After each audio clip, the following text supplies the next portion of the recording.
Hello student, आज की video में हम क्लास 10th मैथमेटिक्स का एक सैम्पल पेपर सॉल्व करेंगे। ये सैम्पल पेपर आपको रिवीजन में काफ़ी हेल्पफुल होगा। इसको आप लास्ट तक देखें और कुछ नए मेथड और ट्रिक्स को लर्न करें। अगर आपको वीडियो पसंद आए तो प्लीज़ इसे ज़रूर शेयर कीजिएगा। अगर आप चैनल पर नए हैं तो प्लीज़ चैनल को सब्सक्राइब कर दें और आपको अच्छा लगे तो अपने प्लीज़ फ्रेंड के साथ ज़रूर शेयर कीजिएगा। तो चलिए शुरू करते हैं। ये सैम्पल पेपर 1 है और जो लेटेस्ट आपका पैटर्न आया टर्म 1 स्टैंडर्ड का है, कोड 041। तो ये इसमें सारे इंस्ट्रक्शन जो वैसे हैं वो लिखे हुए हैं। तो हम स्टार्ट करते हैं। सेक्शन ए में हमें कोई 16 क्वेश्चन सॉल्व करने हैं, तो हम यहाँ सारे क्वेश्चन सॉल्व करेंगे। जो अच्छा लगेगा मेथड हम उसको आगे करेंगे। हम इस वीडियो के अंदर ट्रिक्स को देखेंगे कि जल्दी से जल्दी कैसे क्वेश्चंस को हमें सॉल्व करना चाहिए, ताकि एग्ज़ाम में हम कम से कम टाइम को लगाएं और अपना पेपर प्रॉपर टाइम पे सॉल्व कर सकें। Decimal expression of the number 441 divide by 2 की पावर 2, 5 पावर 3, 7 की पावर 2। अब आपको पता है कोई भी नंबर डेसिमल है तो नीचे 2 और 5 ही होने चाहिए। तो 441 है जो आपको याद होगा, ये 21 का स्क्वायर होता है। मैं 21 इंटू 21 लिख लेता हूँ इसको। 2 की 2 और 5 की 3, 7 इंटू 2, 7 लिख दिया। कटने के बाद ये 3 और 3 बचेगा, ऊपर 9, 2 की 2 और 5 की 3। एक बार 2 और ऊपर करेंगे, एक बार 2 नीचे करेंगे, ऊपर 18 आ गया। 2 की पावर 3 और 5 की पावर 3। तो ये नंबर आपका टर्मिनेटिंग नंबर है और डिवाइड करने पर आपका क्या आएगा, 0.018 नंबर आएगा, जो कि एक टर्मिनेटिंग नंबर है। तो terminating decimal option number C आपका करेक्ट आंसर है इसमें। The pair of 2x plus 3y equal to 5, 4x 6y equal to 5। अब यहाँ पूछा गया इनफाइनाइट वाले solution, exactly 2 solution, no solution, unique solution. तो हम देख लेते हैं a1 अपॉन a2 पहले चेक करते हैं, a1 upon a2 upon b1 b2 के रिलेशनशिप के बारे में। तो यहाँ 2 अपॉन 4 और 6 अपॉन 3 अपॉन 6 क्या बिल्कुल इक्वल है? बिल्कुल हाँ। 1/2 का रेशियो, 1/2 का रेशियो, दोनों इक्वल हैं। तो हम अगला भी देख लेते हैं, C1 अपॉन C2 का इक्वल है। तो यहाँ लिखते हैं 5/15, ये इक्वल नहीं है। 1/3 इक्वल नहीं है, not equal. A1 upon A2 equal है B1 अपॉन B2 के, but not equal C1 upon C2।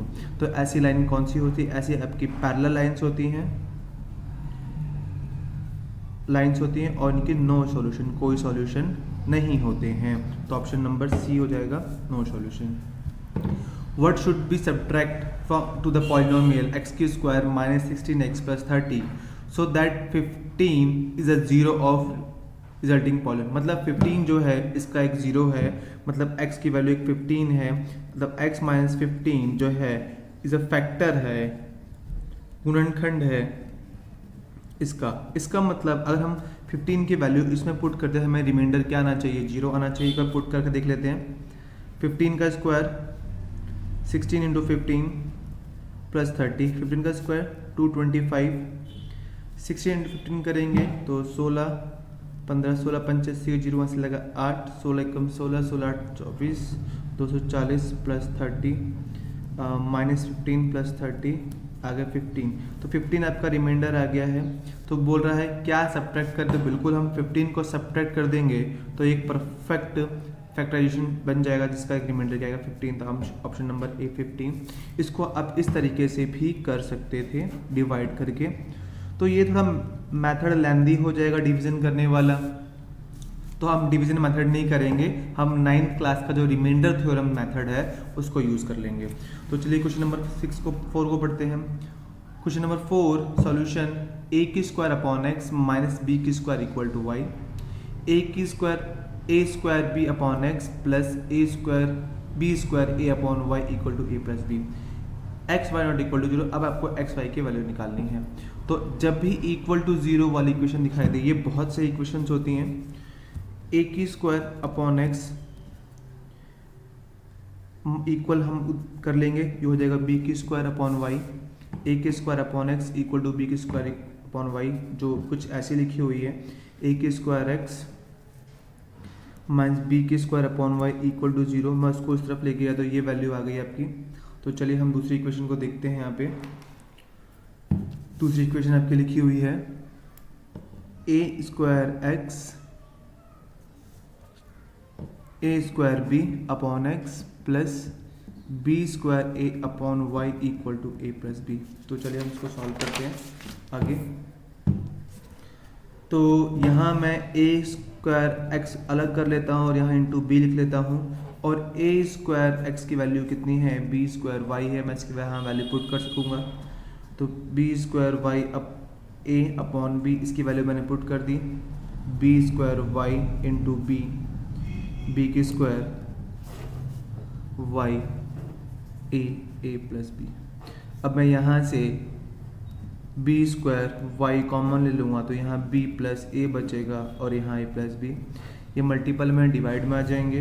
तो B square Y A plus B upon A plus B, value करने के बाद वैल्यू 1 आ गई। तो B square upon Y equal to 1, it's implies that B equal to Y. Y की value क्या आ गई, बी स्क्वायर आ गई। तो हम इस इक्वेशन में पुट कर देंगे एक्स की स्क्वायर, बी स्क्वायर वाई की वैल्यू कितनी निकाली थी हमने, बी स्क्वायर निकाली थी, तो हम यहाँ बी स्क्वायर कट कर देंगे, A square upon X equal to 1, A square equal to X. आपकी वैल्यू क्या आ जाएगी, A square equal to X. तो ऑप्शन नंबर सी। और कई बार ऐसा इक्वेशन जब आपके सामने आए, एक कंपोनेंडो और डिविडेंडो रूल होता है, तो ऐसे इक्वेशन में आप देखेंगे उनका कंपैरिजन कर लें, A square upon X equal to B square upon Y, cross multiply कर लेंगे तो एक्स की स्क्वायर अपॉन ए, तो ए की स्क्वायर और बी की स्क्वायर से आप लिख सकेंगे। तो कंपैरिजन करेंगे, एक्स की वैल्यू ए की स्क्वायर हो जाएगी और वाई स्क्वायर की वैल्यू बी स्क्वायर, और इसको आप जो सेकंड इक्वेशन आपको दी है उसमें पुट करके सेटिस्फाई कर लीजिए। कई क्वेश्चन सॉल्व करने की नीड नहीं होती है, उनको सेटिस्फाई करके देख सकते हैं हम लोग। क्वेश्चन नंबर 5 की हम बात करते हैं। क्वेश्चन नंबर 5 में लिखा हुआ है, if sine theta minus cos theta equal to 0, sine theta minus cos theta equal to 0, ये कब इक्वल होते हैं, हम इसको ऐसे लिख देते हैं, sine theta equal to cos theta. हमें पता है दोनों कब इक्वल होते हैं, ये जब आपका थीटा 45 डिग्री का होगा तो ये इक्वल होते हैं, हम इसको निकाल भी सकते हैं।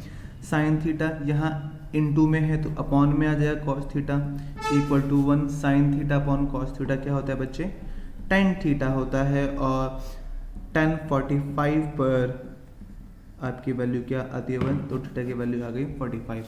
हमें किसकी वैल्यू फाइंड करनी है, हमें फाइंड करनी है बच्चे साइन 4 थीटा और कॉस 4 थीटा की वैल्यू फाइंड करनी है।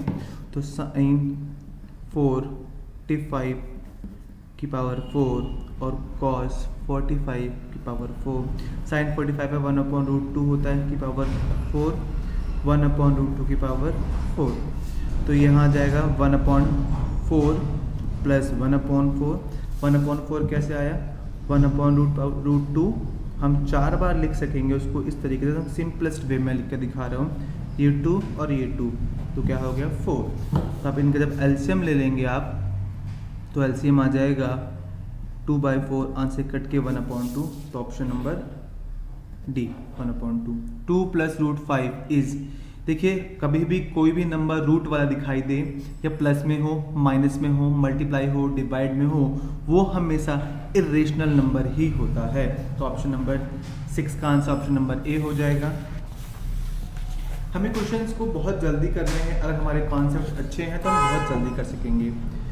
If alpha beta are zeros of the polynomial 4x² plus 3x plus 7 then 1/अल्फा बीटा। ये क्वेश्चन बहुत कॉमन है, बहुत इंपॉर्टेंट है, कई बार एग्जाम में अपीयर हुआ है।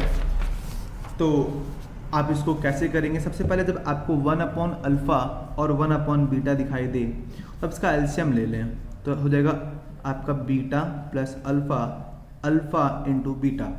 अब अल्फा प्लस बीटा की जो वैल्यू है हम उसे लिखते हैं -b/a, और जो अल्फा इंटू वैल्यू होती है वो c/a, तो a से a कट जाएगा, तो बेसिकली 1/अल्फा प्लस 1/बीटा हो, या अल्फा प्लस बीटा हो इंटू अल्फा अपॉन बीटा, इन दोनों की जो वैल्यू होती है वो -b/c होती है। इस इक्वेशन हम देख सकते हैं, -b क्या है, b क्या है 3 और c क्या है 7, -3/7, answer option number B. Question number 8 की हम बात करते हैं। इफ a आपको एक पॉइंट दे रखा है b और c are the vertex of a triangle, length of median through the vertex C. अच्छा, हमारे पास एरिया ऑफ ट्राइंगल टर्म 1 में इस ईयर कट चुका है, तो हम लोग इसको कैसे निकालेंगे, इसको हम क्वेश्चन करते हैं। पहले हम एक काम करते हैं, एक ट्राइंगल बनाते हैं। डायग्राम बनाना बहुत ज़रूरी होता है। डायग्राम बनाने के बाद कुछ आधी ज़्यादा प्रॉब्लम और क्वेश्चन अंडरस्टैंडिंग बहुत ईजी हो जाती है और आधी प्रॉब्लम वहीं सॉल्व हो जाती है।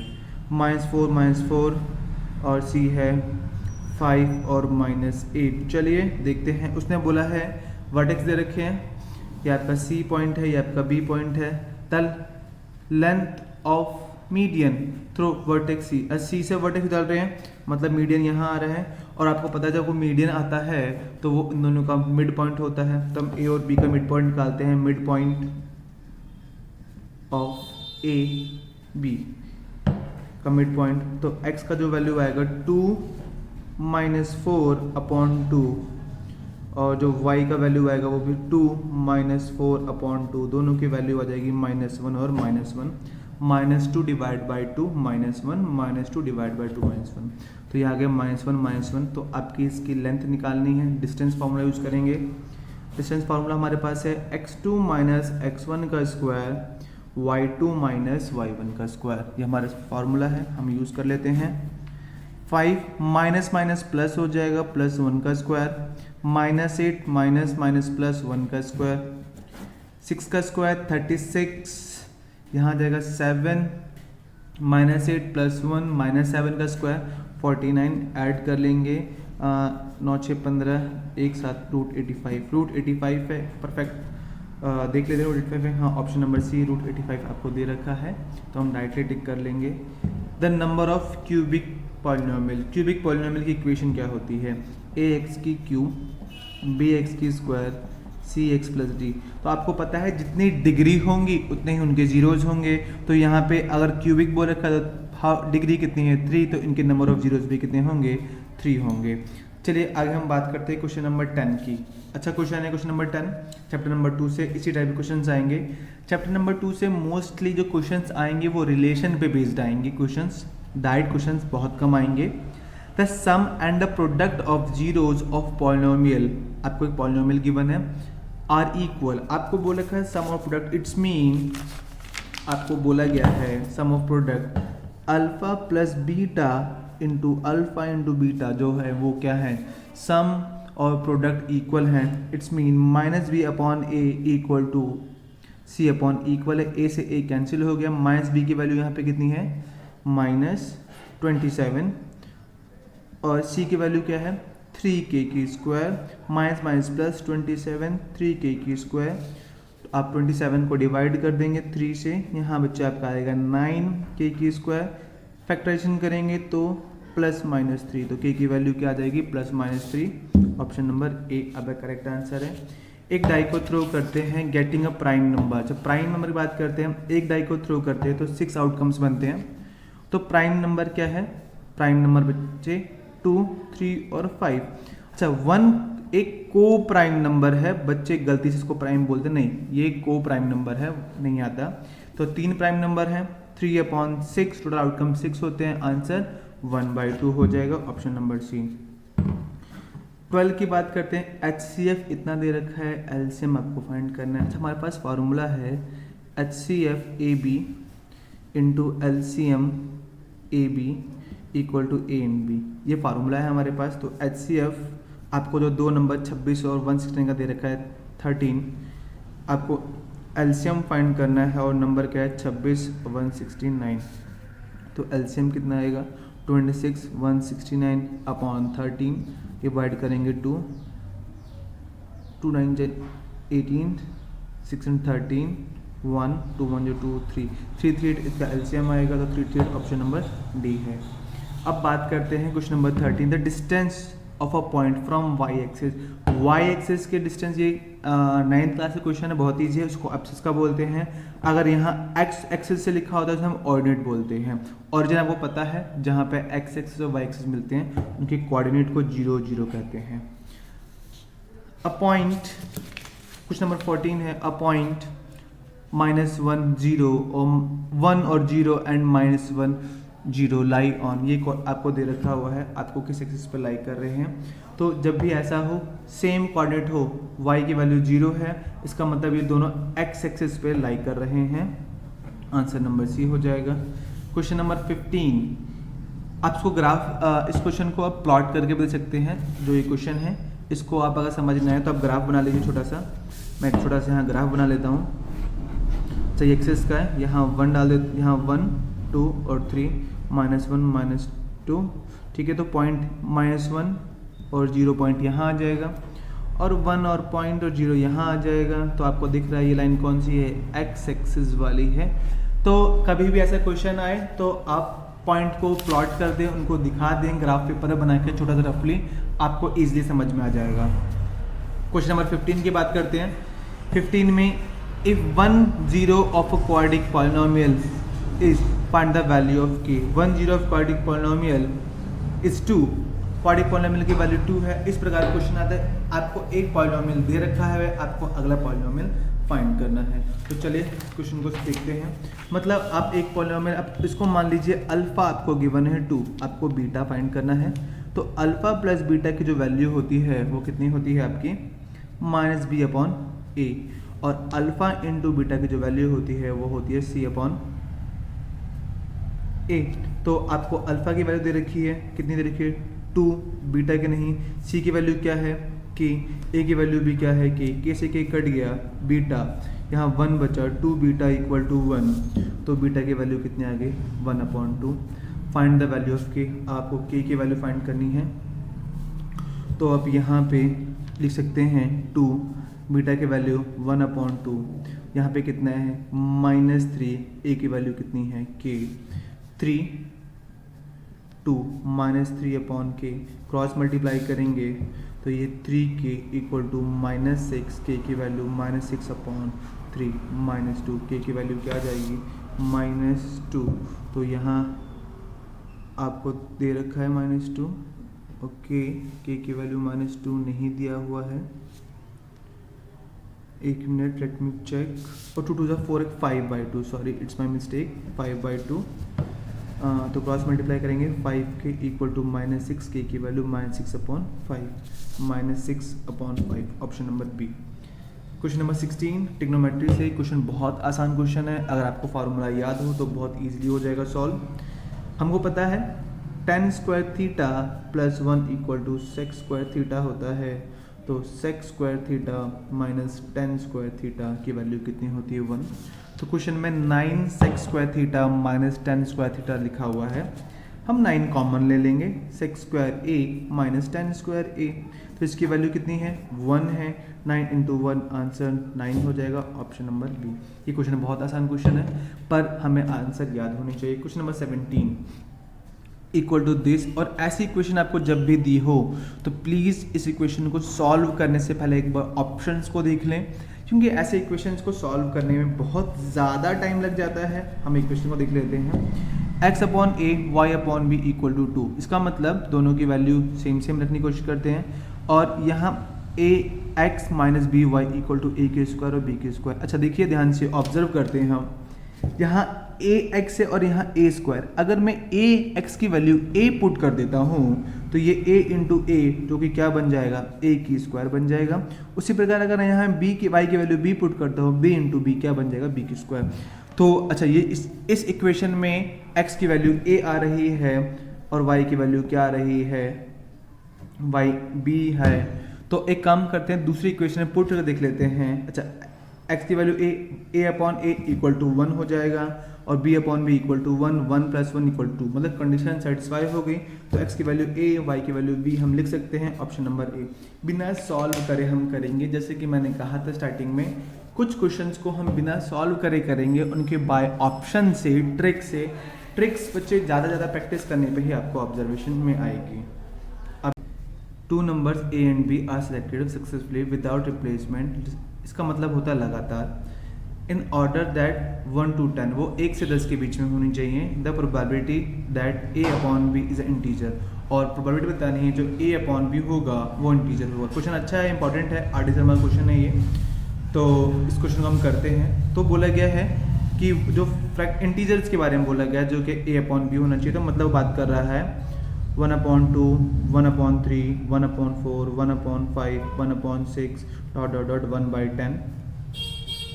इसमें आपके 9 बनेंगे और ऐसे हमारे पास 1/3, 1/4, इस तरह से अब बात करें 2/1, 2/1, 3/2, 4/2, 5/2, ऐसे हम बात करें तो 9 हमारे पास टोटल 10 केसेस आएंगे।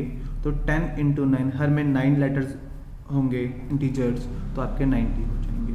ठीक है, A/B आपके फ्रैक्शंस हो जाएंगे। अब बात करते हैं हम लोग रेशनल नंबर, तो A/B हो और साथ में साथ रेशनल नंबर हो, जैसे कि ये 2/1 एक रेशनल नंबर है, तो 2/1, 4/2, 6/2, 8/2, 10/2, ऐसे सब करते हुए जाएंगे तो आपको कुल 17 मिलेंगे।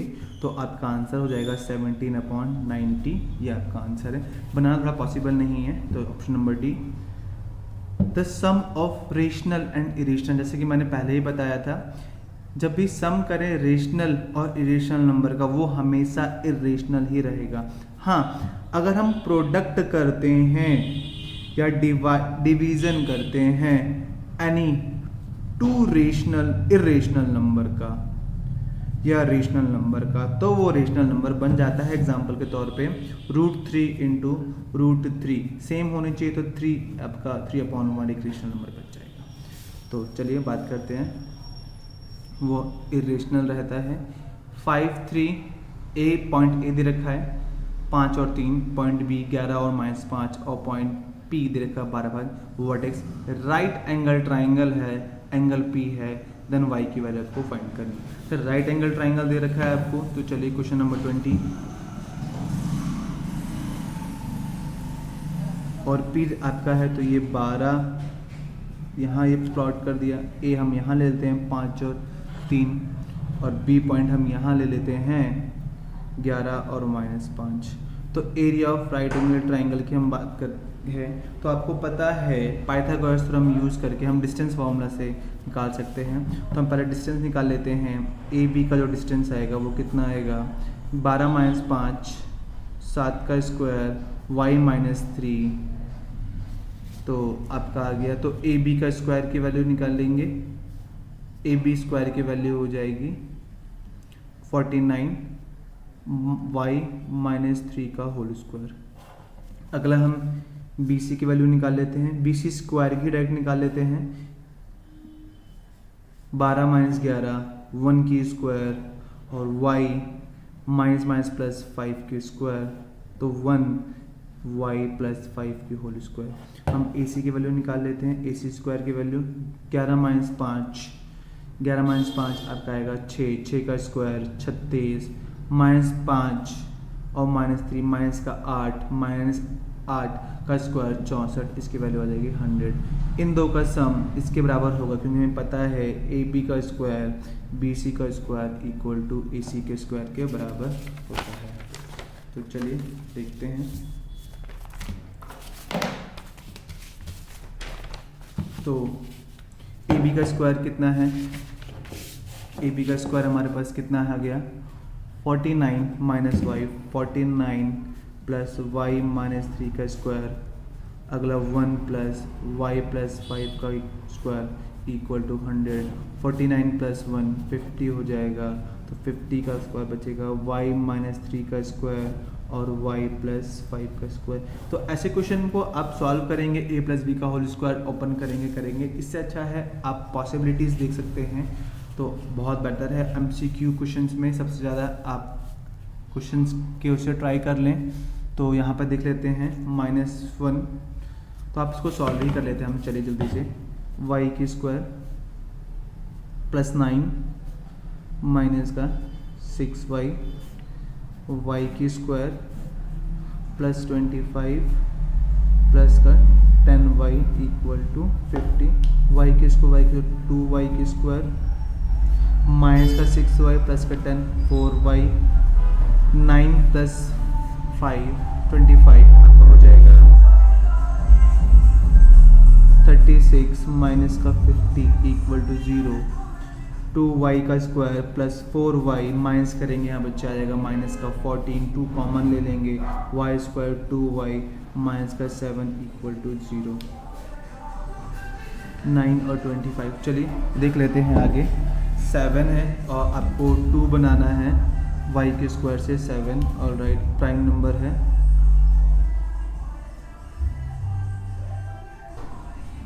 सॉरी यहाँ पे 9 और 25 आपका 24 होगा, 34 होगा।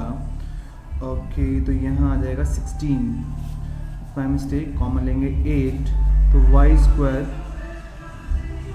4y माइनस का 2y माइनस 8, ये आपके फैक्टर हो गए।